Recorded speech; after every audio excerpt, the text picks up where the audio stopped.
তিনি বলছেন যে হা ভোট দিলে বৈষম্য, শোষণ ও নিপীড়ন থেকে মুক্ত হবে দেশ এবং নতুন বাংলাদেশ গড়ার দরজা খুলে যাবে। আপনি যদি হাফ ভোট দেন তাহলে কি হবে? নতুন বাংলাদেশ গড়ার দরজা খুলে যাবে। তাহলে আমরা যে বাংলাদেশে আছি এখন কি তাহলে এই নতুন বাংলাদেশের মধ্যে আমরা নাই?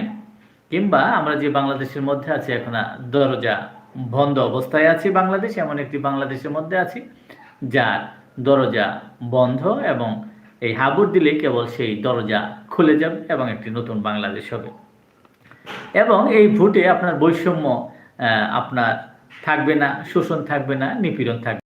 কাজেই যেহেতু এখনো হা ভোট হয়নি, তাহলে আমরা এখনো বৈষম্যের শিকার হচ্ছি, শোষণের শিকার হচ্ছি, নিপীড়নের শিকার হচ্ছি। এটা একদিক থেকে স্বীকার করে নেওয়াই হলো যে আপনি যদি হা ভোট দেন তাহলে কি হবে? হা ভোট দিলে আপনার বৈষম্য, শোষণ এবং নিপীড়ন থেকে মুক্ত হবে দেশ।